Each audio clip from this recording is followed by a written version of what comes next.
Evening everybody, প্রত্যেককে শুভ সন্ধ্যা। Welcome to preparation with এবিসিতে তোমাদের স্বাগত জানাই। আমি অর্ধেন্দু। যেমনটা দেখতে পাচ্ছ, আজকে আমাদের সিডিপি ক্লাস, যেটা 6 নম্বর ক্লাস, সেটা হচ্ছে বিখ্যাত মনোবিদ এরিকসন এবং মাসেলোর তত্ত্ব নিয়ে, যেটা ওয়েস্ট বেঙ্গল এসএসসি এবং জ্যাক টেট 2026 সিলেবাসের উপর ভিত্তি করে আমাদের এই ক্লাসটা। এর সাথে আমরা 30টা ইম্পর্টেন্ট কোশ্চেন আলোচনা করব, যেগুলো কিন্তু তোমাদের আপকামিং এক্সামের জন্য ভীষণভাবে গুরুত্বপূর্ণ। তুমি যদি চ্যানেলে নতুন হও, এখনো চ্যানেলটাকে সাবস্ক্রাইব না করে আছো, তাহলে অবশ্যই চ্যানেলটাকে সাবস্ক্রাইব করবে এবং নিয়মিতভাবে আমাদের ক্লাসগুলো দেখতে থাকবে। তো চলো কথা না বাড়িয়ে চলে আসি আজকের আমাদের ক্লাসে। আমাদের বিষয়বস্তুর দিকে। বিষয়বস্তু হচ্ছে এরিকসনের মনোবৈজ্ঞানিক যে বিকাশ তত্ত্ব, সেটা সম্পর্কে। এরিকসন বিশ্বাস করতেন যে মানুষের ব্যক্তিত্বের বিকাশ কেবলমাত্র কিন্তু বংশগতি বা জৈবিক কারণে হয় না, বরং সামাজিক পরিবেশ এবং সম্পর্কের প্রভাবে ঘটে। তার মতে জীবনের প্রতিটা স্তরে মানুষকে নির্দিষ্ট কিছু মানসিক দ্বন্দ্বের মধ্যে পড়তে হয়। ঠিক আছে? তো এই মানসিক দ্বন্দ্বটা মানে কি? সেইগুলোকে তিনি 8টা স্তরে, মানে বিভিন্ন ধরনের যে মানসিক দ্বন্দ্ব একটা মানুষের জীবনে আসে, সেগুলোকে নিয়ে তিনি কিন্তু আলোচনা করেছেন। তো সেই আলোচনাটাই হচ্ছে আজকে আমাদের এরিকসনের মনোসামাজিক বিকাশ তত্ত্বের মূল বিষয়বস্তু। তো প্রথমেই যেটা আসে সেটা হচ্ছে ট্রাস্ট এবং মিসট্রাস্ট, মানে হচ্ছে আস্থা এবং অনাস্থা, বনাম বলা যায়, আস্থা বনাম অনাস্থা। তাহলে শিশু যদি বাবা মায়ের কাছ থেকে সঠিক যত্ন ভালোবাসা পায়, তাহলে পৃথিবীর প্রতি তার বিশ্বাস বা ট্রাস্ট জন্মায়। না পেলে সে কিন্তু নিরাপত্তাহীনতায় ভোগে। তো এই বিষয়টা নিশ্চয়ই আমরা অনুধাবন করতে পারছি।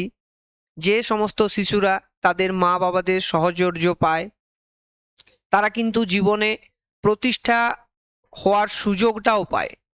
কিন্তু যেসব ছেলেমেয়েরা, বাচ্চারা যারা বাবা মায়ের সান্নিধ্য পায় না, সেটা বিভিন্ন কারণে হতে পারে, সেই কারণগুলোর থেকে কিন্তু তাদের ভেতরে নিরাশা বা ভবিষ্যৎ নিয়ে তারা যে খুব দূর অবধি যাবে, সেই যে বিশ্বাস, সেই আস্থা, সেটা কিন্তু তাদের ভেতরে বিল্ড হয় না।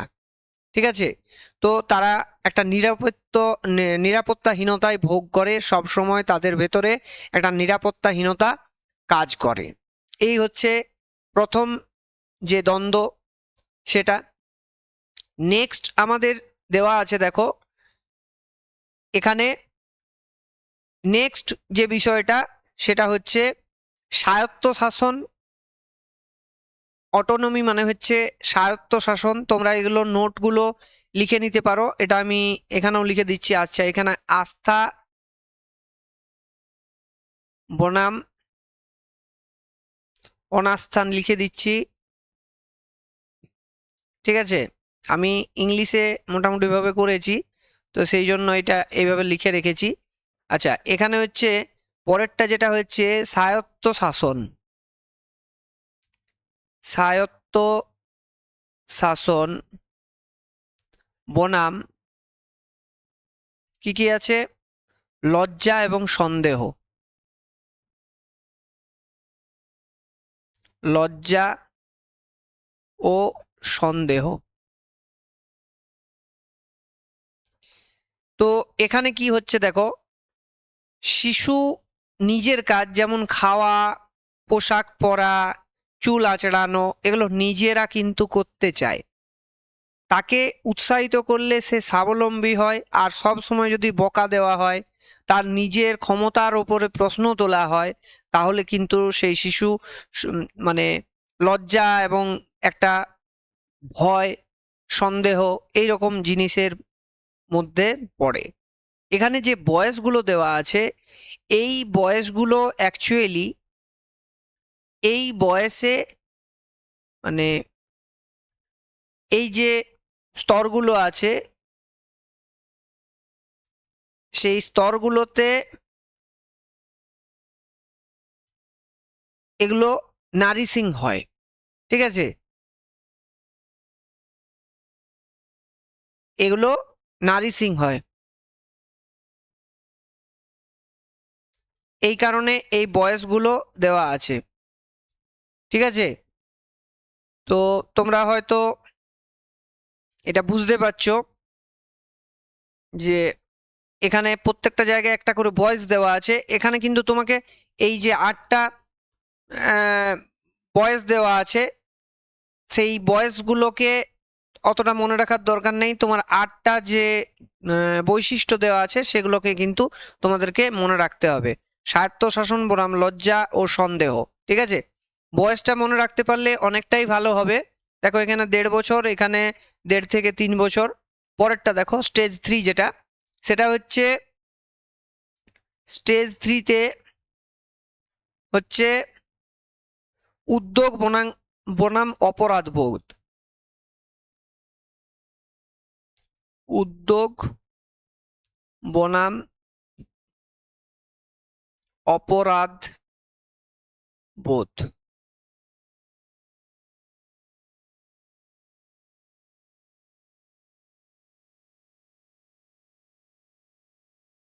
আর মানসিক দ্বন্দ্বটা সবচেয়ে বেশি কাজ করে কোন বয়সটায়, সেটা এখানে দেওয়া আছে। তাহলে শিশু নূতন খেলার পরিকল্পনা করে বা প্রশ্ন করে, সে উদ্যোগ নেয় যে নূতন কি খেলা যেতে পারে, এই বয়সে কিন্তু এটা নারিশিং হয়। আমি যেটা বলছিলাম, তো এই বয়সে এটা কিন্তু নারিশিং হয়। এই কৌতূহলকে যদি তার দাম দমিয়ে দেওয়া হয়, তাহলে তার ভেতরে কিন্তু একটা অপরাধ বোধ সৃষ্টি করে। তাহলে আমাদেরকে এই 3 থেকে 6 বছরের বাচ্চাদের যে উদ্যোগ, নতুন কিছু করার যে উদ্যম, সেটাকে নারিশ করা উচিত, সেটা কখনোই কিন্তু দমিয়ে দেওয়া উচিত নয়, ঠিক আছে? নেক্সট দেখো, এরপরের যেটা আছে সেটা হচ্ছে নামগুলো প্রত্যেকটা কিন্তু মনে রাখবে, ঠিক আছে? এগুলো খুব কাজে লাগবে। আচ্ছা, এটা হচ্ছে উদ্যম বনাম ইন্ডাস্ট্রি, মানে কিন্তু কলকারখানা নয় এখানে, উদ্যম ইন্ডাস্ট্রি মানে। আরেকটা হচ্ছে হীনমন্যতা। হীনমন্যতা। তাহলে এখানের মূল গুণ হচ্ছে সামর্থ্য। এটি স্কুলের সময় শিশু নতুন দক্ষতা শিখতে চায়, মানে নতুন তার ভেতরে দক্ষতা, 6 থেকে 12 বছর বয়সে নতুন দক্ষতা সে অর্জন করতে, সে ছবি আঁকতে পারে, সে কম্পিউটার কাজ করতে পারে, সে বিভিন্ন রকমের মূর্তি তৈরি করতে পারে, সে বিভিন্ন ধরনের নতুন খেলা তৈরি করতে পারে, যে সে শরীরের বিভিন্ন ব্যায়াম করে দেখাতে পারে। এগুলো যদি শিশু শিক্ষক এবং বন্ধুদের কাছে প্রশংসা পায়, হাততালি পায়, তাহলে সে পরিশ্রমী হয়, তার উদ্যম বাড়ে, সে পরিশ্রমী হয়, সে ওটাকে আরো বেশি করার চেষ্টা করে।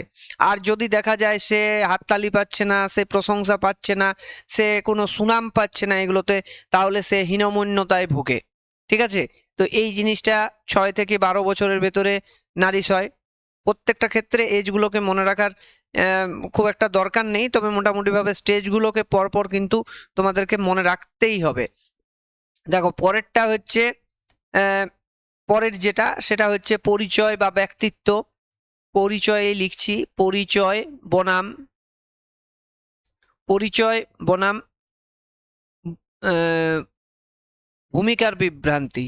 ভূমিকার বিভ্রান্তি, এটার মানেটা কি? এটার মানে হচ্ছে যে বয়সন্ধিকালে, মানে 12 থেকে 18 বছর বয়সটা বয়সন্ধিকাল, এই সময় কিশোর কিশোরীরা নিজেদের অস্তিত্ব খোঁজে। সে কে, তার কি অস্তিত্ব, তার কোনো সে পুরোপুরিভাবে প্রাপ্তবয়স্কও নয় আবার খুব ছোটও নয়, সে কিন্তু এই দুটোর দোটানায় পড়ে যায়। তার একটা পরিচয় নিয়ে, একটা তার যে ব্যক্তিত্বের পরিচয় নিয়ে আর কি, একটা সব সময় মানে সব সময় লক্ষ্যহীনতা তার ভেতরে ধরা পড়ে। ঠিক আছে? আর সে কি, তার কি পরিচয়, সে কি করতে চায়, এই সব নিয়ে সব সময় কিন্তু একটা দ্বিধাদ্বন্দ্ব তার ভেতরে সব সময় কাজ করে। আর যদি তাকে সেই পরিচয়টা দেওয়া হয়, তার একটা মানে নারিশিং হয়, তার যদি মানে নারিশিং, আমি যে বারবার এই যে কথাটা বলছি, নারিশ করা মানে হচ্ছে পরিচর্যা।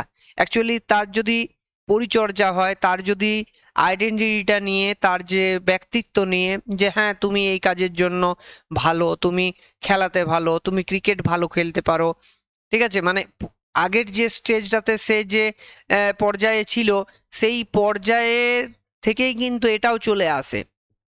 ঠিক আছে?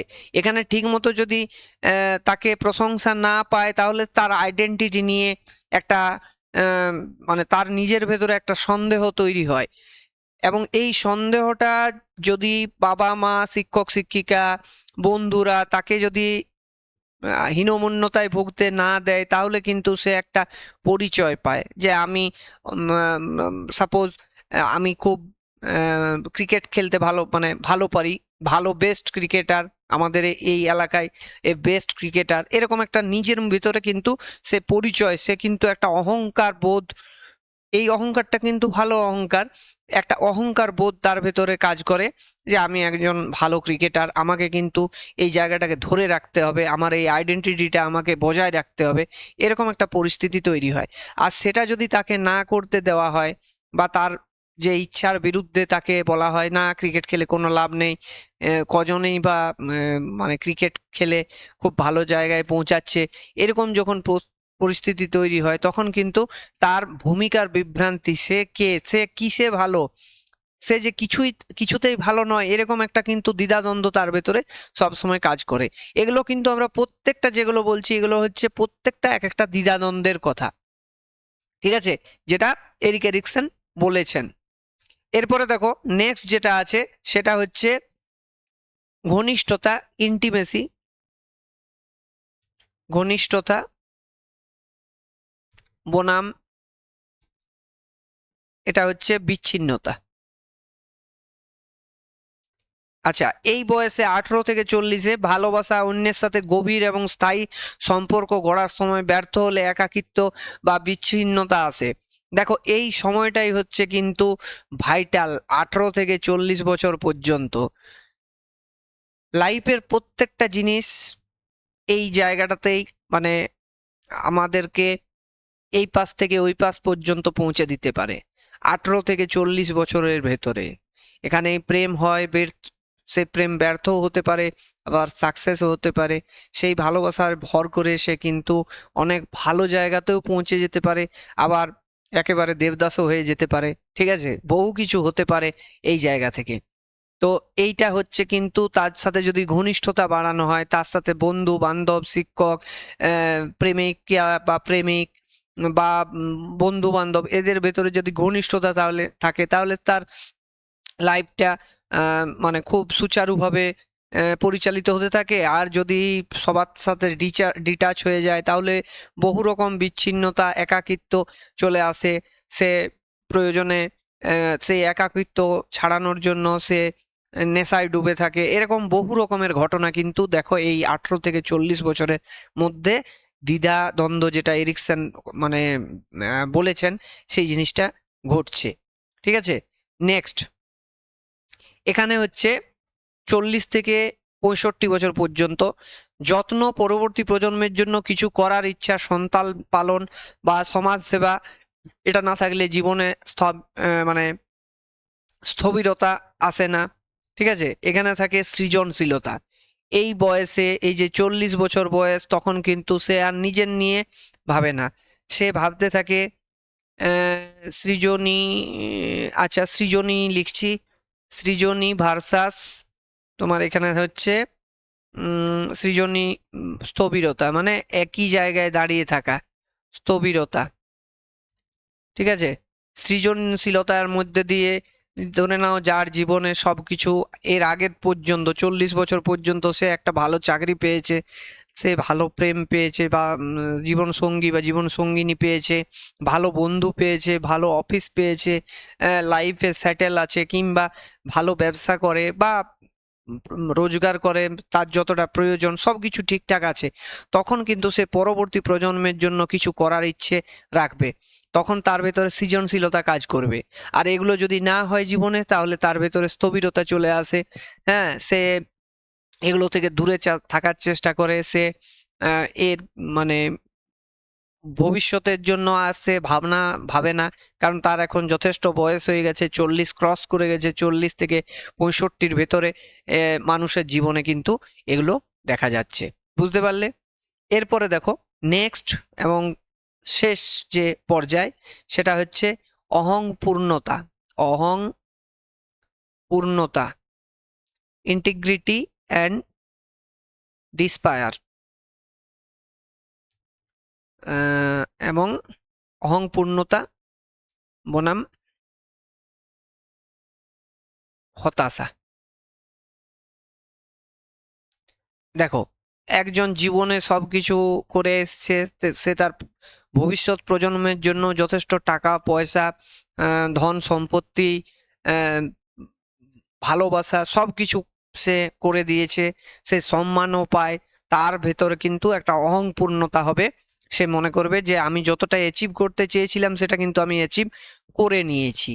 অন্যদিকে যদি এগুলো সে অ্যাচিভ করতে না পারে, তাহলে কিন্তু তার ভেতরে একটা হতাশা কাজ করে, আমি জীবনে কি করলাম। ঠিক আছে? তো জীবনের শেষ বেলায় পেছনের দিকে তাকিয়ে মানুষ তৃপ্তি পায়, তা ইন্টিগ্রিটি।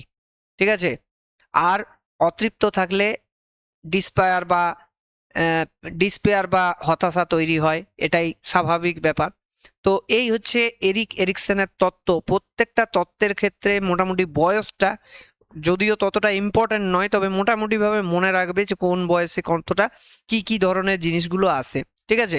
এগুলো কিন্তু একটু তোমরা খাতায় নোট ডাউন করে রাখবে, এবং তোমাদেরকে একটা খুব ভালো সাজেশন দিচ্ছি, এটাকে ছোট কাগজে লিখে রেখে মানে এমন জায়গায় রাখবে যেমন তোমার চোখে পড়ে, বারবার চোখে পড়ে, এরকম দিন 7-8 দেখলেই দেখবে তোমার এই জিনিসগুলো একদম মুখস্থ হয়ে যাবে।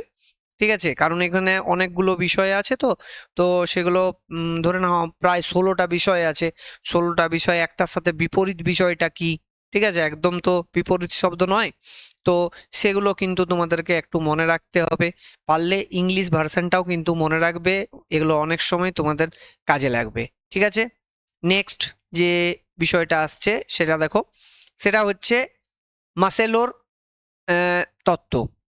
এরপরের যে আমরা বিষয়টা আলোচনা করব সেটা হচ্ছে মাসেলোর তত্ত্ব। তো সেখানে কি রয়েছে দেখো, মাসেলোর যে তত্ত্বটা, সেই তত্ত্বটা মূলত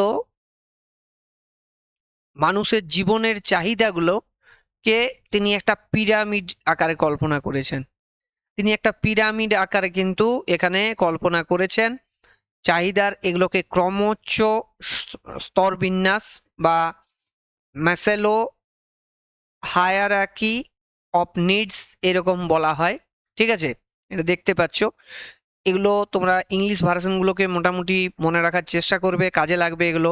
মাসেলোর মতে মানুষের চাহিদাগুলো একটা নির্দিষ্ট ক্রম বা স্তর মেনে চলে, যা সাধারণত একটা পিরামিডের মাধ্যমে প্রকাশ করা হয়। তো এই পিরামিডটা কিভাবে, দেখো এখানে পিরামিডটা এইভাবে আমরা কল্পনা করতে পারি, এইরকম ভাবে পিরামিড আকারে তিনি এগুলোকে চিন্তা ভাবনা করেছেন। তো তার কিন্তু 5টা স্তর আছে, তোমরা দেখতে পাচ্ছ এখানে ছবিতে আমি কিন্তু 5টা স্তরের কথা দেখিয়েছি, তাই না? এখানে আমি 5টা স্তর, এটা একটা স্তর, এটা 2 নম্বর স্তর, এটা 3 নম্বর স্তর, এটা 4 নম্বর স্তর, আর এইটা হচ্ছে 5 নম্বর স্তর। ঠিক আছে? এরকম 5টা স্তর আমি এখানে দেখো দেখিয়েছি। তো নিচের দিক থেকে লেভেলটা হবে, এগুলোকে বলা হচ্ছে লেভেল। ঠিক আছে? স্তর।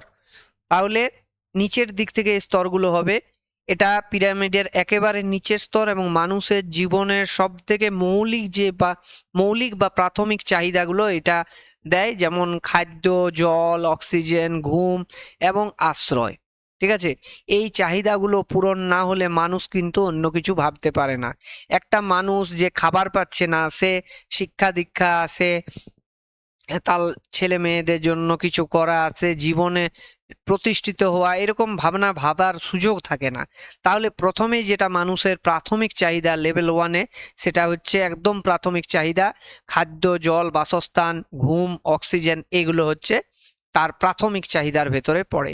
তারপরে হচ্ছে সে যদি আশ্রয় পায়, তাহলে কিন্তু সে শুধু আশ্রয় নিয়ে সন্তুষ্ট থাকে না, তার ভেতরে শারীরিক নিরাপত্তা, আর্থিক নিরাপত্তা মানে চাকরি বা যে কোনো ধরনের জীবিকা, সেই সবের চিন্তা আসে। তার যদি থাকার মতো একটা ঘর থাকে মোটামুটি, আর দুবেলা খায়, মোটামুটি খাবারের যোগান থাকে, তাহলে সেই খাবারটা মোটামুটি একটা খাবার হয়তো সে পাচ্ছে, কিন্তু সেই খাবারে সে কিন্তু আর তৃপ্ত নয়, সে চায় আরো ভালো, আরো উন্নত মানের খাবার।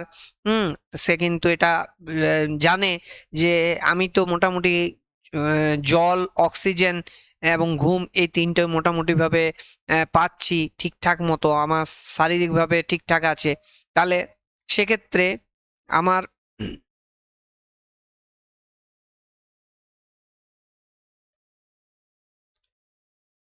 শারীরিক নিরাপত্তা, অর্থাৎ শরীরের দিক থেকে সে ঠিক কিনা সেটা সে মানে সে শারীরিক নিরাপত্তা চায়, অর্থাৎ সে যাতে কোনো রকমের শারীরিক অসুস্থতায় না পড়ে বা আর্থিক কোনো প্রবলেমে না পড়ে, সেই চিন্তা ভাবনাগুলো তার ভেতরে কিন্তু তখন কাজ করে।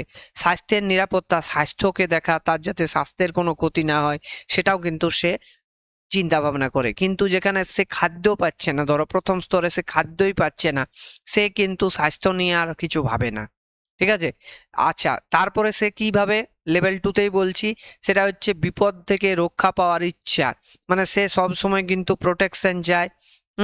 বেঁচে থাকার জন্য যে মানে মোটামুটি তার জীবন এবং ভবিষ্যতের নিরাপত্তা, এই সব বিষয়গুলো নিয়ে সে কিন্তু সচেতন থাকে। এর পরের যে লেভেলটা আসছে সেটা হচ্ছে ভালোবাসা এবং একাকিত্ব। সামাজিক চাহিদা বা ভালোবাসার চাহিদা, এটা হচ্ছে সামাজিক চাহিদা, বন্ধু পাওয়া, পরিবার গঠন। সে কিন্তু যখন একটা চাকরি পাচ্ছে, তখন কিন্তু সে তার মানে জীবন সঙ্গী বা জীবন সঙ্গিনী চাইবে, সেও চাইবে তার সন্তান, সে কিন্তু তার ভবিষ্যৎ বানাবে, মানে তার পরবর্তী প্রজন্ম তৈরি করার চেষ্টায় থাকবে, এটাই কিন্তু স্বাভাবিক। ঠিক আছে, তো এইগুলো যখন হয়ে যাবে, সে যখন কোনো আরেকটা যদি অন্য অ্যাঙ্গেল থেকে, এগুলো কিন্তু প্রত্যেকটাই মনস্তাত্ত্বিক বিষয়, তাই এগুলো গভীরভাবে আমাদেরকে বুঝতে হচ্ছে, তাই না? তো সেই মনস্তাত্ত্বিক বিষয়গুলো এখানে আমাদের আসছে। দেখো, যে চাকরি পাচ্ছে, যে শারীরিক নিরাপত্তা, স্বাস্থ্য যা সব ঠিকঠাক আছে, সে কিন্তু তখন এখানে দেখো একটা কি বলা আছে, কোনো দলের সদস্য হওয়ার ইচ্ছে করবে, সে কিন্তু পার্টি করতে যাবে। ঠিক আছে, তাহলে কি না, যার সব কিছু চাকরি বাকরি আছে, যার ঘরে খাবার আছে, যার স্বস্তি মানে শরীর স্বাস্থ্য মোটামুটি ভালো, সেই কিন্তু কোনো দলের মানে তার তো নিজের হয়ে গেছে, যা করার সে পেয়ে গেছে, তার ধরো বন্ধু বা জীবন সঙ্গিনী সেও আছে বাড়িতে, হুম, বা প্রেমিকা আছে, তাহলে কিন্তু সে এবারে লোকের কাছে নাম চাইবে, নাম, যশ, খ্যাতি, এইসবের জন্য তার ইচ্ছা হবে, সে কিন্তু কোনো দলের সদস্য হওয়ার চেষ্টা করবে, কোনো না কোনো সংগঠনের সাথে। হুম, মানে সামাজিক যে আমাদের আহ, স- যে সামাজিক আমাদের কি বলবো, উম, আহ, যে পরিবারগুলো আছে, সেই পরিবারগুলো সামাজিক একটা সংগঠনের অংশ হতে চাইবে, এটাই স্বাভাবিক। এরপরে হচ্ছে নিজস্ব কৃতিত্বের জন্য লেভেল 4-এ, যেটা এই লেভেলে, সেটা হচ্ছে নিজস্ব কৃতিত্বের জন্য সমাজে মর্যাদা, আত্মসম্মান এবং অন্যদের কাছে যখনই সে সবকিছু পেয়ে যাচ্ছে, বন্ধু পাচ্ছে, পরিবার পাচ্ছে, ভালোবাসা পাচ্ছে, কোনো একটা দলের সদস্য হয়ে যাচ্ছে, তখন কিন্তু সে এবারে কি হতে চাইবে, সেখানের সেক্রেটারি কিংবা সেখানের চেয়ারম্যান কিংবা প্রেসিডেন্ট, হ্যাঁ, একটা মর্যাদা, পদমর্যাদা সে পাওয়ার কিন্তু চেষ্টায় থাকবে। যখন ধরো সে পরিবারের ক্ষেত্রে তুমি যদি ভাবো, তাহলে পরিবারে সে এমন একটা যাকে সবাই এক্সপেক্ট করবে, সবাই সম্মান করবে, ধরো আত্মীয় স্বজন সবাই এক্সপেক্ট করবে যে সে এখনো আসেনি কেন, হয়তো নিমন্ত্রণ করা হলো, তো তাহলে সে তখন এক্সপেক্ট করবে, মানে সে এটা শুনতে আকাঙ্ক্ষী থাকবে আর কি, আকাঙ্ক্ষা তার ভেতরে কাজ করবে, যে ও মানে অমুক কি করে আসবে বা আসতে পারছে না কেন, হ্যাঁ, তার মানে তাকে নিয়ে সবাই আলোচনা করুক, সেটা কিন্তু তার মধ্যে একটা প্রচ্ছন্ন ইচ্ছা কিন্তু সেই সময় কাজ করতে থাকে। ঠিক আছে, এই জায়গাটা হচ্ছে। আর সর্বোচ্চ স্তর কি, সর্বোচ্চ স্তরে নিজের ভেতরে সুপ্ত সম্ভাবনাকে সে পূর্ণভাবে বিকশিত করতে থাকে, খুব কম সময়ে এই স্তরে পৌঁছাতে পারে। তাহলে মানুষ যখন এই সমস্ত লেভেল 4 পর্যন্ত পৌঁছে যায়, তখন কিন্তু আর তার ভেতরে সে কিন্তু এক্সট্রা কিছু একটা কাজ করতে চায়। ঠিক আছে, যেমন ধরে নাও এই যে আমাদের সমাজে যারা কৃতি ব্যক্তিত্ব, তাদের কিন্তু এই লেভেল 4 পর্যন্ত প্রত্যেকটা জিনিস আছে। এরপরে সে কি চায়, সে সর্বোচ্চ স্তরে পৌঁছে গেছে, সে তখন কিন্তু আর এই 4টা লেভেল নিয়ে ভাবে না, তার খাবারেরও চিন্তা নেই, তার ভালোবাসার লোকেরও চিন্তা নেই, তাকে সম্মান দেওয়ার, সে যেখানেই যাবে সেখানেই সে একটা বিরাট পদমর্যাদা পেয়ে যাবে, এটাই স্বাভাবিক। ঠিক আছে, তো এই স্তরগুলোতে যখন পৌঁছে যাচ্ছে, তখন কিন্তু সে কি করবে, আরো নতুন নতুন বিভিন্ন জায়গাতে নিজেকে, নিজের ভেতরের যে পটেনশিয়াল আছে, সে ধরো গান ভালোবাসতো, ছোট সময় থেকে ইচ্ছে ছিল যে আমি গান করবো, গান শিখবো, গিটার বাজাবো, কিছু একটা ইচ্ছা ধরো কারু কারু কিছু থাকতে পারে, সেই ইচ্ছাটাকে পূরণের দিকে সে কিন্তু তখন নিজেকে পুরোপুরিভাবে ঢেলে দেয়। সরি। তো এই হচ্ছে আমাদের এই যে এই হচ্ছে আমাদের মাসলোর, আব্রাহাম মাসলোর যে ক্রমোচ্চ স্তর বিন্যাসের তত্ত্ব, সেই হচ্ছে স্তর বিন্যাসের তত্ত্বটা। ঠিক আছে, তো এখানে একটা তুলনামূলক আলোচনা করা যাক। এরিক এরিকসন বনাম মাসলোর। তো এখানে সেন্ট্রাল কনসেপ্টটা কি না, এরিক এরিকসন বলেছেন ব্যক্তিত্ব সামাজিক সম্পর্ক, আর মাসেলো বলেছেন মানুষের চাহিদা এবং প্রেষণা। ঠিক আছে, এই দুটোর উপরে কেন্দ্রীয়, মানে এটা সেন্ট্রাল আইডিয়া, এটার উপরে বেস করেই কিন্তু এই দুটো তত্ত্ব এসেছে। এবারে কাঠামোটা কি আছে, এখানে 8টা স্টেজ আছে, জন্ম থেকে মৃত্যু অবধি পুরোটা আছে। আর এটা আছে 5টা লেভেল, কিন্তু কোনো বয়স, এটা কিন্তু বয়স বয়স নিরপেক্ষ, এটা নিরপেক্ষ। বয়স কিন্তু কোনো লেভেল দেওয়া আছে, কিন্তু কোনো সেটা আগেও অ্যাচিভ করতে পারে, পরেও অ্যাচিভ করতে পারে, সবার ক্ষেত্রে যে সমান ভাবে হবে বা সবার ক্ষেত্রে সব জায়গাটা আসবে সেটা নয়, একই সময়ে আসবে সেটা নয়, কিন্তু 5টা লেভেল যদি কোনো মানুষের এসে থাকে, তাহলে কিন্তু সে একেবারে সম্পূর্ণ। আবার কিছু কিছু ফাঁক ফোকর থেকে যায়, প্রত্যেকটা লেভেলে যে সব জিনিসই তার প্রাপ্যগুলো সবগুলোই পাবে, সেটাও কিন্তু হয় না। ঠিক আছে, এবারে হচ্ছে শিক্ষাক্ষেত্রে প্রয়োগ। এখানে এরিক এরিকসনের যে তত্ত্বটা, সেটা ছাত্রদের মানসিক সংকট যেমন হীনমন্যতা দূর করাতে, মানে এটা আমরা উপলব্ধি করব, আমরা বুঝবো যে তার কিশোর বয়সে কি হয়, তার প্রাথমিক বয়সে কি কি মানে চিন্তা ভাবনা থাকে, তার কোন জিনিসটাকে নারিশ করা দরকার, কোনটাকে বাধা দেওয়া দরকার। ঠিক আছে, অ্যাকচুয়ালি এখানে বাধা দেওয়ার কিছুই নেই, যেটাই তুমি বাধা দেবে সেটাই কিন্তু তার পরবর্তীকালে প্রবলেম সৃষ্টি করবে। তাহলে সেটাকে অন্যভাবে, তার ধরে নাও কোনো সে খেলতে ভালোবাসে, তার খেলার মাধ্যমে আমি আমার স্বার্থ, মানে আমি আমার শিক্ষক হিসাবে আমি আমার স্বার্থে বলবো না, আমরা সমাজের স্বার্থে কাজ করি শিক্ষকেরা, তাহলে সমাজের স্বার্থে সেই শিক্ষার্থীকে, সে হয়তো খেলতে ভালোবাসে, তাহলে খেলার মাধ্যমে আমরা অঙ্কের শিক্ষক হিসাবে বা বিজ্ঞানের শিক্ষক হিসাবে তাকে কিভাবে ওই খেলার মাধ্যমে শেখানো যায় সেটার চেষ্টাতে থাকবো, এই হচ্ছে আমাদের কিন্তু উদ্দেশ্য। তো এরিক এরিকসনের এই দ্বন্দ্বমূলক যে ব্যক্তিত্ব এবং সামাজিক সম্পর্কের বিকাশের যে তিনি তত্ত্বটা দিয়েছেন, সেই তত্ত্বটা যদি তুমি না জেনে থাকো তাহলে কিন্তু তুমি এটার প্রয়োগ করতে পারবে না। তাহলে এটা বোঝার ক্ষেত্রে আমাদের মানে কাজে লাগছে। ঠিক আছে, এবারে দেখো ছাত্রের প্রাথমিক চাহিদা। এইখানে দেখো খুব ইম্পর্ট্যান্ট একটা জিনিস হচ্ছে, খুব ইম্পর্ট্যান্ট, ভীষণ ভীষণ ইম্পর্ট্যান্ট, সেটা হচ্ছে মিড ডে মিল। এই যে মিড ডে মিল দেওয়া হয়, এটা কিন্তু মাসেলোর এই তত্ত্বের ওপরে নির্ভর করেই কিন্তু দেওয়া হচ্ছে। ঠিক আছে, তো কিভাবে এটা মাসেলোর তত্ত্বর সাথে সম্পর্কযুক্ত সেটা তোমরা বুঝতে পারছো, যে মানুষ তার একেবারে বিলো লেভেলে রয়েছে, তার হয়তো ঘর আছে, ঠিক আছে, তো তার ক্ষেত্রে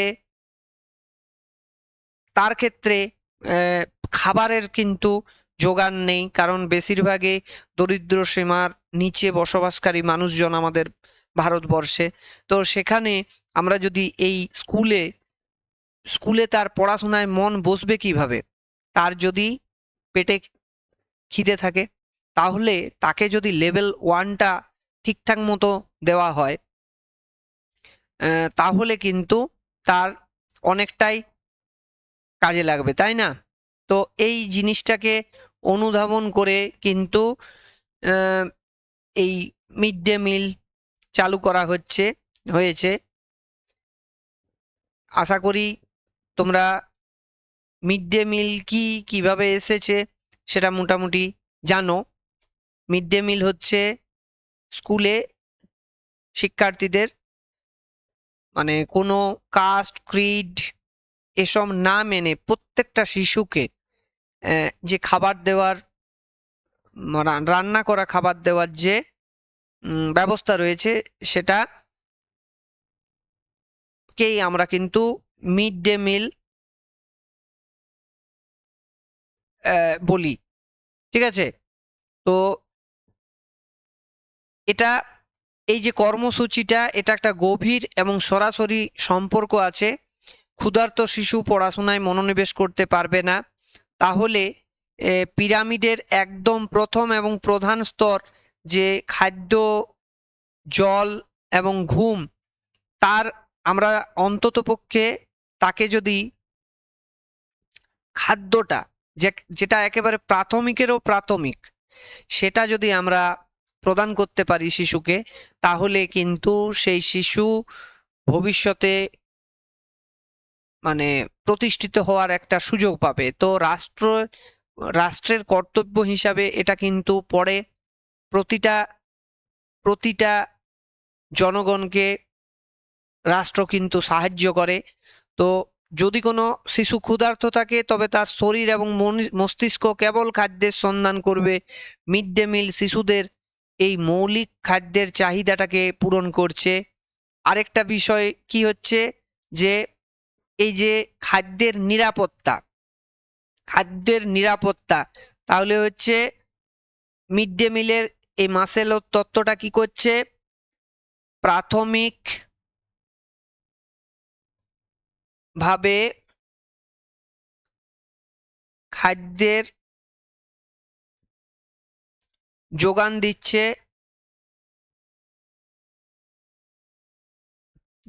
দিচ্ছে, আচ্ছা, খাদ্যের সমস্যা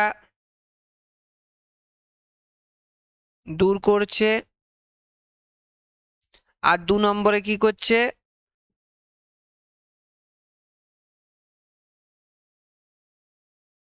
খাদ্য নিরাপত্তা।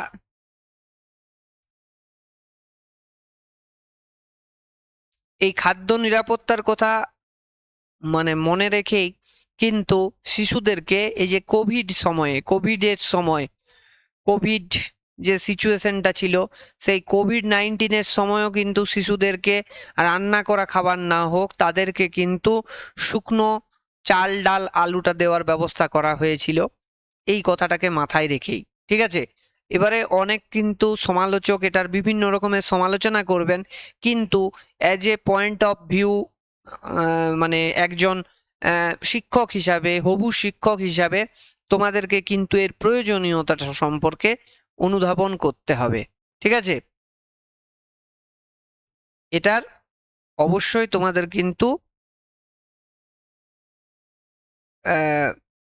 সমালোচনা, মানে সমালোচনা করার আগে তোমাদেরকে কিন্তু এটা নিয়ে ভাবতে হবে।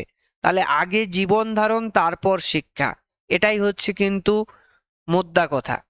মিড ডে মিল শিশুদের প্রথম স্তরের চাহিদা পূরণ করে উচ্চতর স্তরে যাওয়ার জন্য পথটাকে কিন্তু প্রশস্ত করছে।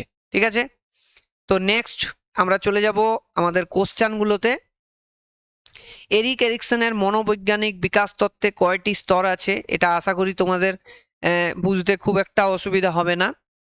এই স্তরগুলো তোমরা বুঝতে পারবে, এর প্রত্যেকটা অ্যান্সার তোমরা আশা করি করতে পারবে। আচ্ছা, এখানে কালারটা নিচ্ছি আমি ব্লু কালারে, এই ব্লুটা নিচ্ছি। তাহলে এখানে কটা স্তরের কথা বলা আছে? 8টা স্তরের কথা বলা আছে, তাই না? 8টা স্তরের কথা বলা আছে। নেক্সট, পরের কোশ্চেন, এরিকসন তত্ত্বের কোন স্তরটায় পরিচয় সংকটের সময় বলা হয়? খুব ভালো কোশ্চেন। অপশন গুলো দেখতে পাচ্ছ, উদ্যোগ বনাম অপরাধ বোধ, পরিশ্রম বনাম হীনমন্যতা, পরিচয় বনাম ভূমিকা বিভ্রান্তি। অ্যাকচুয়ালি এটাই।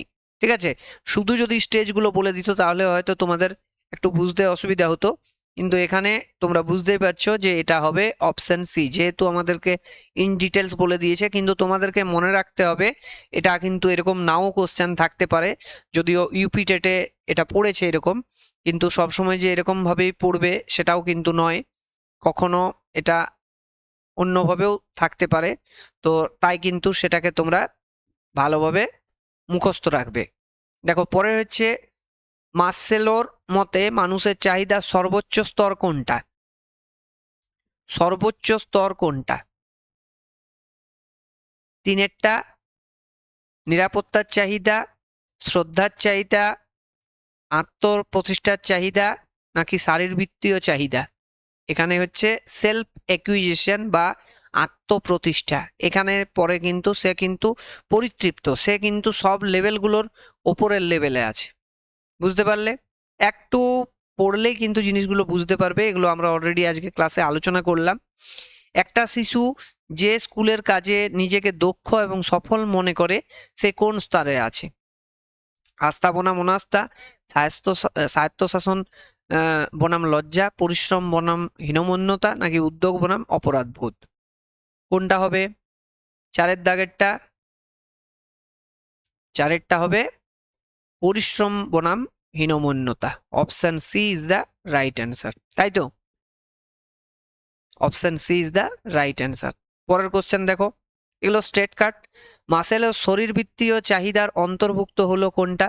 বন্ধুত্ব, চাকরির নিরাপত্তা, খাদ্য এবং জল, নাকি আত্মসম্মান? এখানে কোনটা হবে? শারীরবৃত্তীয় চাহিদা মানে হচ্ছে এটা, option C is the right answer, তাই না? খাদ্য এবং জল এটাই হচ্ছে কিন্তু শারীরবৃত্তীয় চাহিদা, তার শরীর চায় এই দুটোকে। নেক্সট, 6এর দাগে দেখো, এরিকসন কোন স্তরে, মানে 0 থেকে 1.5 বছর, কিসের উপরে গুরুত্ব দিয়েছে? ট্রাস্ট মিসট্রাস্ট, পরিচয় বনাম বিভ্রান্তি, ঘনিষ্ঠতা বনাম একাকিত্ব, নাকি অহং বনাম হতাশা? একটু ভেবে দেখো, ট্রাস্ট বনাম ভার্সাস মিসট্রাস্ট, তাই না? আস্থা বনাম অনাস্থা, এটা হচ্ছে প্রথম স্তর। দেখো, মাসেলোর ক্রমে নিরাপত্তার চাহিদা স্তর 2 বলতে কি বোঝায়? Protection from harm and danger, বিপদ এবং ক্ষতি থেকে রক্ষা, বাবা মায়ের ভালোবাসা, সৃজনশীল প্রকাশ, নাকি সামাজিক মর্যাদা? এটা কি হবে? সাতেরটা protection from harm and danger, এইটা। ঠিক আছে, এই স্তরটা এগুলো কিন্তু পড়লেই পারবে, খুব একটা জটিল কোশ্চেন থাকে না। এর পরেরটা দেখো, সৃজনশীলতা বনাম স্থবিরতা, এই দ্বন্দ্বটি কোন সময়ে দেখা যায়? আটেরটা সি মিডিল অ্যাডাল্টহুড, 40 থেকে 65 বছর বয়সে, মধ্য বয়সে। ঠিক আছে, খুব ভালো কোশ্চেন, ওয়েস্ট বেঙ্গল টেটে পড়েছে, সম্ভবত প্রাইমারি টেটে। পরেরটা দেখো, 9-এর কোশ্চেন, মাসেলোর মতে কোন প্রথম 4টি স্তরের চাহিদাকে কি বলা হয়? প্রথম 4টি স্তরের চাহিদাকে কি বলা হয়? মাসেলো যেভাবে বলেছেন সেটা হচ্ছে অভাবজনিত চাহিদা, বিকাশমূলক চাহিদা, আধ্যাত্মিক চাহিদা নাকি উচ্চতর চাহিদা। ঠিক আছে, 9-এরটা কি হবে? অভাবজনিত চাহিদা। একটু লক্ষ্য করলেই বুঝতে পারবে যে প্রথম 4টি স্তরের যে চাহিদাগুলো আছে সেগুলো কিন্তু কোনো না কোনো কিছু অভাব, প্রত্যেকটাই কিন্তু কোনো না কোনো কিছুর অভাব।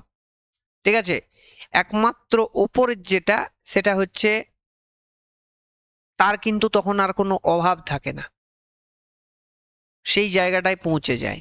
তাহলে প্রথম 4টা স্তর হচ্ছে অভাবজনিত চাহিদা। নেক্সট, এরিকসনের তত্ত্বে আনুগত্য ফিডিলিটি কোন স্তরে অর্জিত হয়? খুব ভালো কোশ্চেন। ঠিক আছে, এগুলো স্টেট কার্ড তোমাদেরকে মনে রাখতে হবে। অপশন সি, অপশন সি মানে হচ্ছে স্টেজ 5-এ, স্টেজ 5-এ, বুঝতে পারছো? স্টেজ 5-এ এই বিষয়টা চলে আসছে যখন আনুগত্যতা চলে আসে।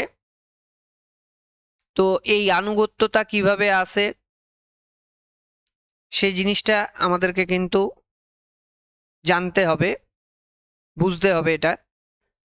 এরিক এরিকসন মনোবৈজ্ঞানিক বিকাশের 8টি পর্যায়ের প্রস্তাব করেছেন। তার যে পঞ্চম যে পর্যায়টা সেটা হচ্ছে পরিচয় বনাম ভূমিকা বিভ্রান্তি, আইডেন্টিটি ভার্সাস আইডেন্টিটি, মানে আইডেন্টিটির এটা অ্যাকচুয়াল যেটা নামটা সেটা হচ্ছে পরিচয় বনাম ভূমিকা বিভ্রান্তি। ঠিক আছে, তো ইংলিশটা এই মুহূর্তে মনে পড়ছে না আমার, এগুলো মুখস্থ রাখতে হবে তোমাদেরকে কিন্তু। তো সেখানে কি বলছে, দ্বন্দ্বটা হলো বিশ্বস্ততা। বিশ্বস্ততা বলতে বোঝায় মতাদর্শগত পার্থক্য থাকা সত্ত্বেও অন্যদেরকে গ্রহণ করার ভিত্তিতে তাদের নিজেকে প্রতিশ্রুতিবদ্ধ করার ক্ষমতা। এটি হলো মূল্যবোধ ব্যবস্থার অনিবার্য দ্বন্দ্ব বিভ্রান্তি সত্ত্বেও স্বেচ্ছায় গৃহীত আনুগত্যতা রাখার সামর্থ্য। ঠিক আছে, এখানে এটা কিন্তু কৈশোর বয়সে দেখা যায়, যেটা হচ্ছে তোমার 12 থেকে 19 বছর পর্যন্ত বয়সে দেখা যাচ্ছে। ঠিক আছে, এখানে বিশ্বস্ততা হচ্ছে এই স্তরের অর্জিত গুণ। ওকে, চলে আসছি পরের কোশ্চেনে। ভালোবাসা ও একাকিত্ব স্তর 3 একটি ড্যাশ চাহিদা।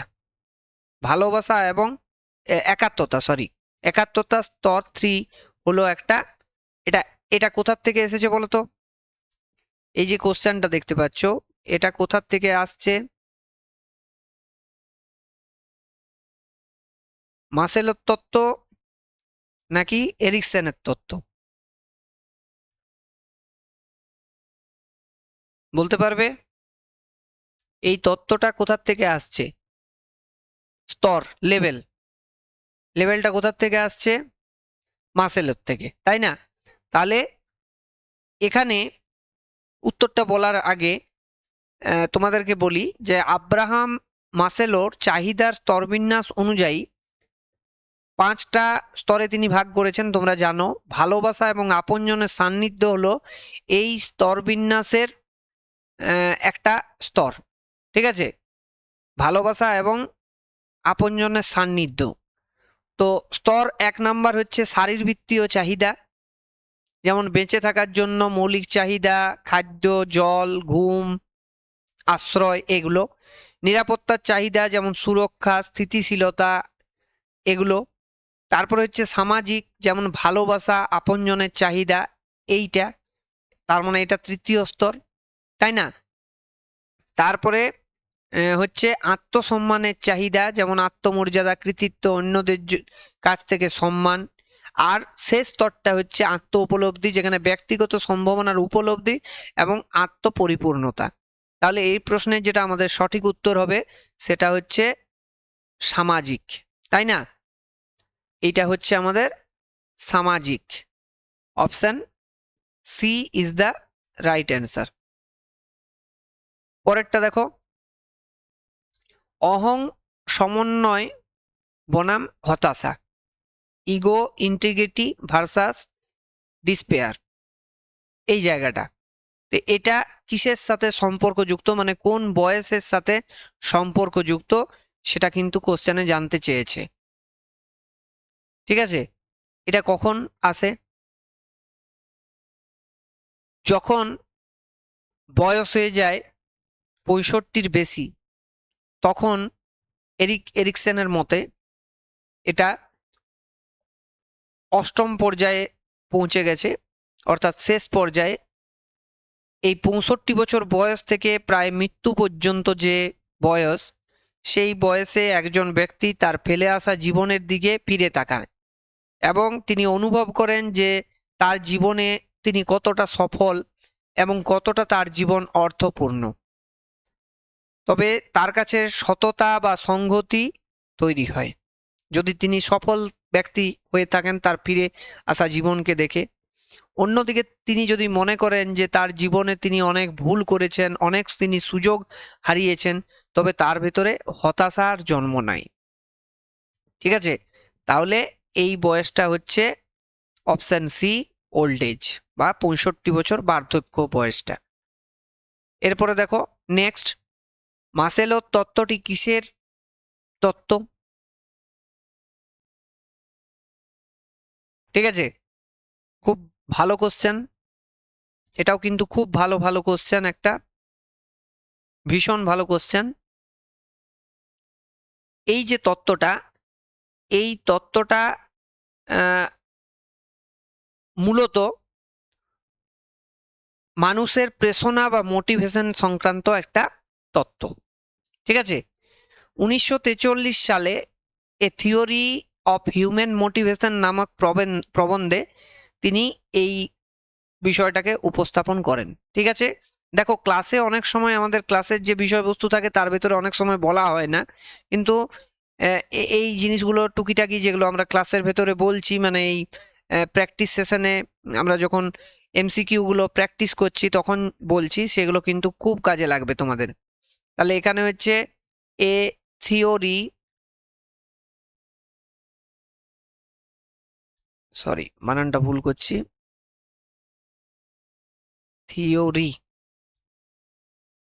থিওরি অফ হিউম্যান মোটিভেশন, এই যে বইটার নাম, ঠিক আছে, প্রবন্ধটার নাম, এইটা মনে রাখবে, তাহলে কিন্তু তুমি উত্তরটাও পেয়ে যাবে। এখানে মোটিভেশন আছে দেখো। তাহলে এই তত্ত্বে তিনি 5টা স্তর বলেছেন, স্তরগুলোকে আরেকবার তোমাদেরকে মনে করিয়ে দিই। সেটা হচ্ছে, প্রথমে হচ্ছে শারীরবৃত্তীয়, তারপরে নিরাপত্তা, এটা লেভেল 1, এটা লেভেল 2, লেভেল 3টা হচ্ছে ভালোবাসা, লেভেল 4 হচ্ছে আত্মমর্যাদা,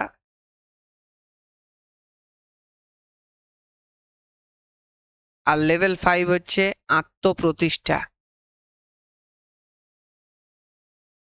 আত্মপ্রতিষ্ঠা,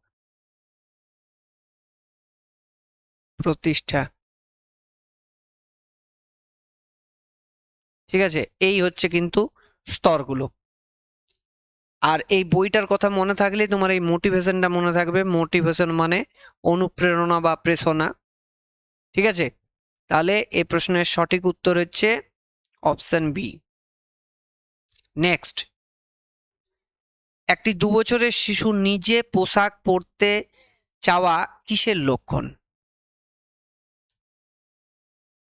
তার পরিশ্রমের, নাকি স্বায়ত্তশাসনের, নাকি অপরাধবোধের, নাকি মিস্ট্রাস্ট বা অনাস্থার?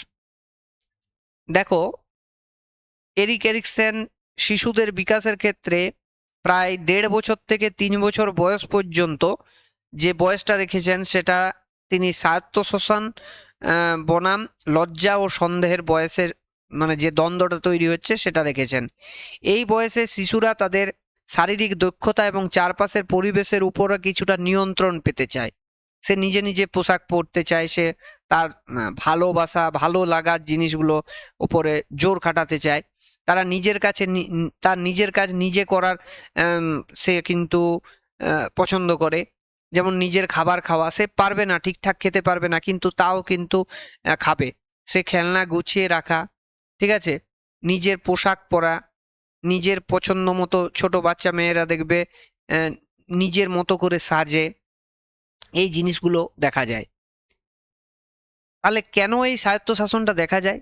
যখন একটা 2 বছরের শিশু নিজের পোশাক পরার চেষ্টা করে বা নিজে মেকআপ করার চেষ্টা করে, তখন সে আসলে নিজের স্বাধীনতা বা স্বনির্ভরতা প্রকাশের চেষ্টা করে। এই প্রচেষ্টাকে উৎসাহ দিলে শিশুর ভেতরে আত্মবিশ্বাস আসে এবং স্বায়ত্তশাসন তৈরি হয়, ঠিক আছে? আর যদি এটাকে, তাহলে কিন্তু তার ভেতরে এটাকে যদি বাধা দেওয়া হয় তাহলে কিন্তু তার অনাস্থা চলে আসে। সে কিন্তু এটা, মানে অনাস্থা বলবো না, মানে তার এই স্বায়ত্তশাসন থেকে তার ভেতরে লজ্জা বা সন্দেহ তৈরি হতে পারে, ঠিক আছে? অন্যগুলো নয় কেন? দেখো, পরিশ্রম, পরিশ্রম যে বয়সটা সেটা হচ্ছে 6 থেকে 11 বছরের বয়সে শিশুদের ক্ষেত্রে। আর অপরাধবোধ, এটা 3 থেকে 5 বছরের বয়সের ক্ষেত্রে দেখা যায় অপরাধবোধটা। মিসট্রাস্ট, এটা তো 0 থেকে 18 মাস বা 1.5 বছর বয়স পর্যন্ত দেখা যায়। তাহলে এইখানে সঠিক উত্তর যেটা হবে সেটা হচ্ছে স্বায়ত্তশাসন। Option B is the right answer, ঠিক আছে? বুঝতে পারলে? পরের কোশ্চেনটা দেখো, আত্মপ্রতিষ্ঠা, সেলফ একুইজিশন বলতে কি বোঝায়? তাহলে এখানে আত্মপ্রতিষ্ঠা মানে হচ্ছে, সে কিন্তু, এটা কোন জায়গা থেকে বলছি এটা কিন্তু তোমাকে মনে রাখতে হবে। আত্মপ্রতিষ্ঠা মানেই হচ্ছে কিন্তু মাসেলোর তত্ত্বে চলে আসছি।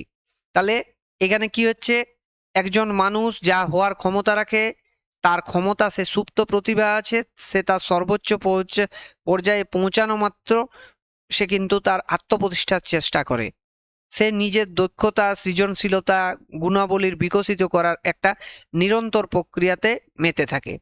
অন্যের মতো হওয়া নয়, বরং নিজের প্রকৃত সত্যকে খুঁজে পাওয়া, এই এই পর্যায়ে মানে হচ্ছে মূল উদ্দেশ্য। আত্মপ্রতিষ্ঠা মানে সে কিন্তু লোকের দেখে কিছু করে না, সে নিজে নিজেই করতে চায়। তো এখানে এই প্রশ্নের যেটা সঠিক উত্তর হবে সেটা হচ্ছে অপশন বি, অ্যাচিভিং ওয়ানস ফুল পটেনশিয়াল, সুপ্ত সম্ভাবনাকে পূর্ণ বিকাশ হচ্ছে এই স্তরে, মানে সর্বোচ্চ স্তর যেটা সেখানে। পরের কোশ্চেন দেখো, চতুর্থ স্তরে পরিশ্রম বনাম হীনমন্যতা, বয়স সীমাটা কত? এটা কোথার থেকে আসছে? এটাও কিন্তু এরিক এরিকসন। এগুলো মনে থাকবে, তোমরা যখনই পড়তে থাকবে তখনই দেখবে এটা তোমরা পারবে। এটা বয়সটা জানতে চাইছে, স্টেট কাট কোশ্চেন, 6 থেকে 12 বছর বয়স পর্যন্ত, চতুর্থ স্তরটা। পরের কোশ্চেনে চলে আসছি, মাসেলো শ্রদ্ধার চাহিদা, শ্রদ্ধার চাহিদা স্তর 4 এর কার সাথে যুক্ত? বেঁচে থাকা, সম্মান, স্বীকৃতি, পারিবারিক বন্ধন, না শারীরিক স্বাস্থ্য? এটা কার সাথে যুক্ত? এটা কার সাথে যুক্ত হতে পারে? শ্রদ্ধার চাহিদা, মানে ফিজিক্যাল হেলথের দিকে তার কিন্তু কোনো লক্ষ্য নেই, মানে ফিজিক্যাল হেলথের লেভেলটা সে কিন্তু ক্রস করে গেছে, সে শ্রদ্ধা পাচ্ছে, মানে সে রেসপেক্ট এবং রিকগনিশন পেতে চাইছে, মানে সম্মান এবং স্বীকৃতি হচ্ছে এই প্রশ্নের সঠিক উত্তর। ডাইরেক্ট দেখো কোশ্চেনটা আসছে, তাই না? এটা ডাইরেক্ট, অপশনটা ডাইরেক্ট আছে, সম্মান এবং স্বীকৃতি, সম্মান এবং স্বীকৃতি।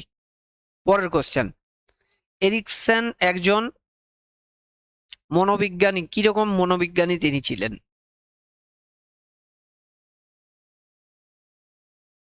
কি ধরনের মনোবিজ্ঞানী ছিলেন?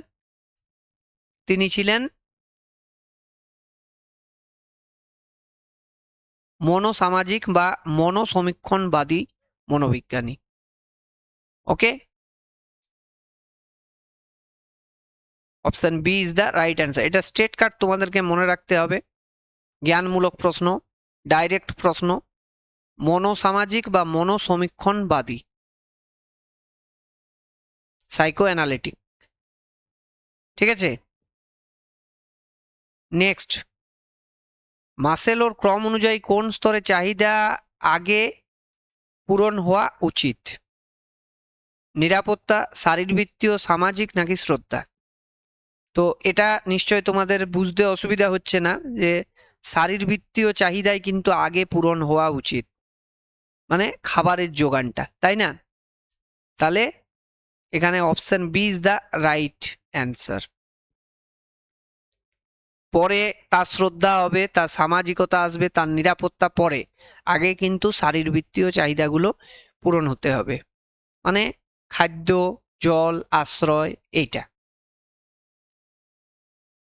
এরপর দেখো 20 নম্বর কোশ্চেন যেটা আছে, উদ্যোগ বনাম অপরাধ বোধ, ইনিশিয়েটিভ ভার্সাস গিল্ট কোন বয়সী শিশুদের মধ্যে দেখা যায়? স্ট্রেট কাট কোশ্চেন কিন্তু, ঠিক আছে? বুঝতে পারছো তো কতটা ইম্পর্টেন্ট?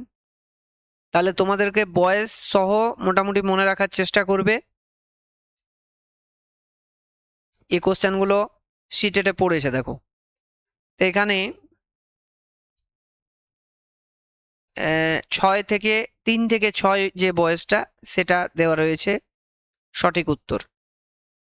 এই পর্যায়ে প্রাক বিদ্যালয় পর্যায়ে, মানে এখনো প্রাইমারি স্কুলে ভর্তি হয়নি, তো শিশুরা মূলত খেলাধুলা এবং অন্যান্য সামাজিক মিথক্রিয়া পরিচালনার মাধ্যমে জগতের উপর নিজেদের ক্ষমতা এবং নিয়ন্ত্রণ জাহির করার চেষ্টা করে।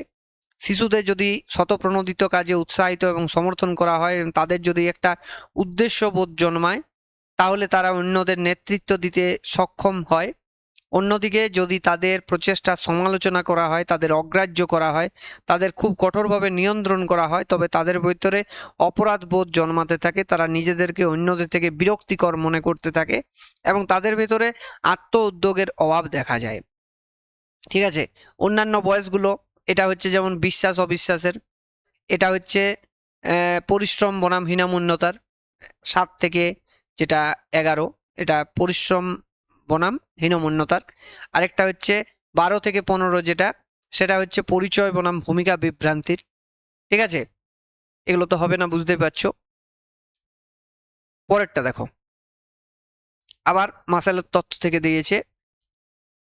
এখানে মাসেলোর ক্রমবিন্যাসটি প্রায়ই কোন আকার দিয়ে দেখানো হয়? স্ট্রেট কাট কোশ্চেন, ঠিক আছে? মোটামুটি যারা পড়াশোনা করবে তারা সবাই পারবে। আর এখানে একটা বিষয় বলে দিই, তোমরা কিন্তু টেটের ক্ষেত্রে এই যে সিডিপি পোর্শনটা আছে, মানে যারা সায়েন্স থেকে দিচ্ছ তাদের যদি সিডিপিটা ভালো থাকে, ম্যাথটা তো ভালো থাকবেই আশা করা যায়, সায়েন্সটা যদি ভালো থাকে আশা করা যায় এটা ভালো থাকবে, তাহলে কিন্তু তোমাদের মোটামুটি পাস মার্কটা চলে আসছে, যেটা আমাদের 90 পেতে হয়, সেই পাস মার্কটা চলে আসছে। এবং এই তিনটাতে কিন্তু একটা ভালো গ্রিপ যদি তোমার থাকে, তাহলে অনায়াসে তুমি কিন্তু 120-র ওপর তোমার নাম্বার চলে যাবে, কারণ ওখান থেকে মোটামুটি 20 করে চলেই আসবে। তাহলে এইদিকের যদি তোমার মোটামুটি 80 আর ওইদিকের 40 চলে আসে, তাহলে 120 বা তার উপরে চলে যাবে। বুঝতে পারছো তো? তাহলে এই জন্য কিন্তু তোমাদেরকে সিডিপিটাকে খুব স্ট্রং রাখতে হবে, এবং সিডিপি স্ট্রং রাখলে তোমার অনেক সুবিধা। ইন্টারভিউর ক্ষেত্রেও তুমি চাকরির ইন্টারভিউ যখন দেবে তখন কিন্তু তোমার সিডিপি থেকে প্রচুর প্রচুর কোশ্চেন করা হয়, তা সেই কোশ্চেনগুলো তোমাদের বুঝতে সুবিধা হবে। পরের কোশ্চেন দেখো, শিশুদের কৌতূহল দমন করা হলে তাদের মধ্যে কি দেখা দেয়? ঠিক আছে, একদম স্টেট কাস্ট কোশ্চেন দিচ্ছে আমাদের ওয়েস্ট বেঙ্গল টেটে। তোমরা যারা ওয়েস্ট বেঙ্গল টেট অথবা ঝাড়খণ্ড টেট দেবে তাদের ক্ষেত্রে কিন্তু প্রত্যেকটা কোশ্চেন ইম্পর্টেন্ট, অতএব খুব ভালোভাবে দেখবে। আর এখানে আমাদের এই যে চ্যানেলের সাথে আমাদের এখানে দেখো একটা টেলিগ্রাম গ্রুপ দেওয়া আছে, এই গ্রুপটা কিন্তু অবশ্যই জয়েন করে যাবে। এখানে তোমরা এর যে স্টাডি ম্যাটেরিয়ালগুলো সেগুলো পেয়ে যাবে ফ্রি অফ কস্ট। ঠিক আছে, পুরোপুরি ফ্রি অফ কস্ট। নেক্সট, পরিচয় বনাম বিভ্রান্তি হলো এরিকসনের কোন স্তর? স্ট্রেট কাট কোশ্চেন দিচ্ছে, তাই না? এগুলো একবার পড়লেই যদি ঠিকঠাক মুখস্থ করতে পারো, রাখতে পারো, তাহলেই কিন্তু পারবে, অন্যথা পারবে না। এগুলো প্র্যাকটিস করতে হবে, খুব কিন্তু মনে রাখতে হবে। 5 নাম্বার, তাই না? নেক্সট দেখো, মাসেলোর মতে নিচের কোনটা একটা বিকাশমূলক চাহিদা? বিকাশমূলক চাহিদা, খুব ভালো কোশ্চেন। এর আগে শারীরবৃত্তীয় চাহিদার কথা আমরা পড়লাম, তাই না? মানে কোশ্চেনে পেয়েছি, এটা রাজস্থানের টেটে এসছে আর কি। এইটা দেখো, আত্মপ্রতিষ্ঠা, উত্তরটা আগে বলে দিলাম, আত্মপ্রতিষ্ঠা হচ্ছে এই প্রশ্নের সঠিক উত্তর। এবারে দেখো, এখানে অভাবজনিত যে চাহিদা,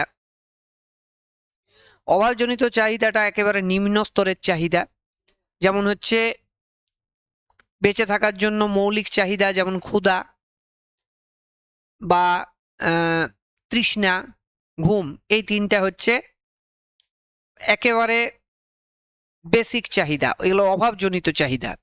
তারপরে হচ্ছে নিরাপত্তার চাহিদা, সুরক্ষা, ঠিক আছে, সুরক্ষা, স্থিতিশীলতা এবং ক্ষতি থেকে সুরক্ষা। তারপরে হচ্ছে এটা নিরাপত্তার ভেতরে আসছে। তারপরে আপনজন এবং ভালোবাসা, বন্ধুত্ব, অন্তরঙ্গতা, পরিবার, এটা হচ্ছে বিকল্প সিতে দেওয়া আছে। আর যেটা বিকাশমূলক চাহিদা, যেখানে গিয়ে কিন্তু কোনো অভাবজনিত চাহিদা থাকে না, এটা বিকাশের জন্য হয়, সেটা হচ্ছে আত্মসম্মানের চাহিদা, শ্রদ্ধা, মর্যাদা, স্বীকৃতি, এটা, তাই না? না, এটাও হচ্ছে শ্রদ্ধা, মর্যাদা, স্বীকৃতি, এটাও হচ্ছে কিন্তু তোমার অভাবজনিত, মানে শ্রদ্ধা পাচ্ছ না, মর্যাদা পাচ্ছ না, স্বীকৃতি পাচ্ছ না, এটা। এবারে নেক্সট যেটা, সেটা হচ্ছে উচ্চতর, মানে বেসিক্যালি দুটো ভাগে ভাগ করা হয়েছে, লেভেল 1 লেভেল 1 থেকে লেভেল 4 পর্যন্ত। এইটা হচ্ছে তোমার অভাবজনিত চাহিদা। আর লেভেল 5 যেটা রয়েছে সেটা হচ্ছে বিকাশমূলক চাহিদা, এটা হচ্ছে বিকাশমূলক চাহিদা। বুঝতে পারলে এই জায়গাটা? তো এটা হচ্ছে পিরামিডের একেবারে সর্বোচ্চ স্তর।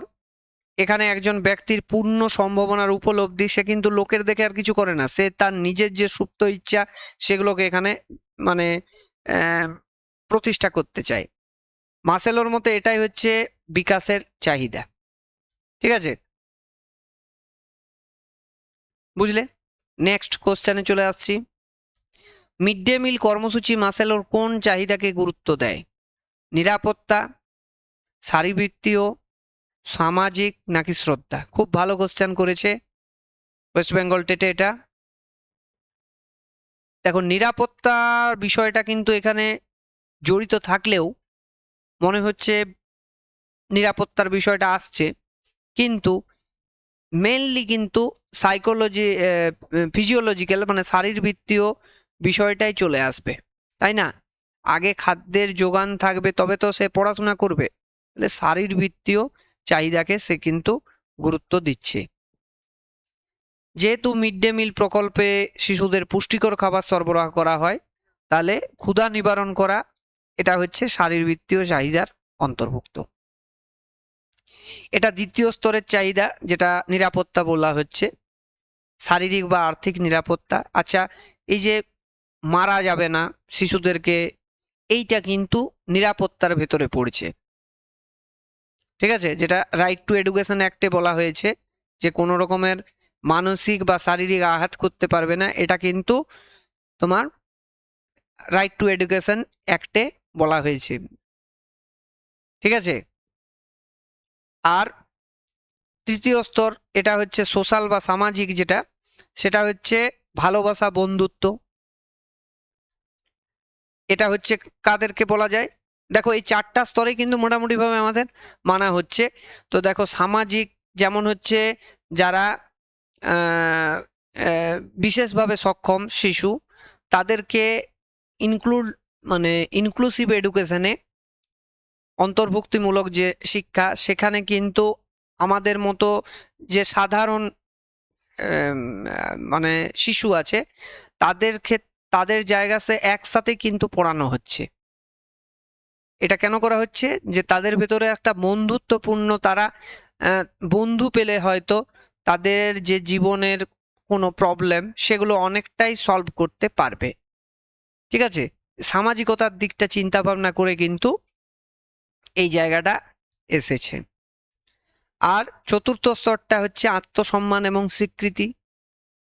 আত্মসম্মান এবং স্বীকৃতি যদি ধরে নাও, এটাও হয় আমাদের বিভিন্ন ধরনের যে স্কলারশিপগুলো দেওয়া হয়, ঠিক আছে? যেমন বিবেকানন্দ স্কলারশিপ রয়েছে আমাদের ওয়েস্ট বেঙ্গলে, এরকম বিভিন্ন স্টেটে বিভিন্ন জায়গায় যে স্কলারশিপগুলো দেওয়া হয়, সেই স্কলারশিপগুলো দেওয়ার মূল উদ্দেশ্যটাই হলো তাদেরকে চতুর্থ স্তরে একটা সম্মান জানানো, স্বীকৃতি দেওয়া।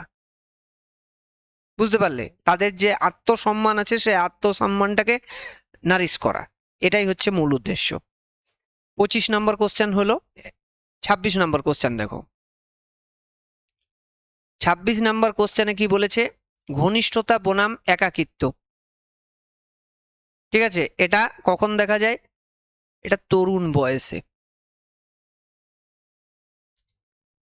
পরের কোশ্চেন ডাইরেক্ট কোশ্চেন ছিল, দ্বিতীয় স্তরে পিতামাতা খুব কঠোর হলে শিশু কি অনুভব করে?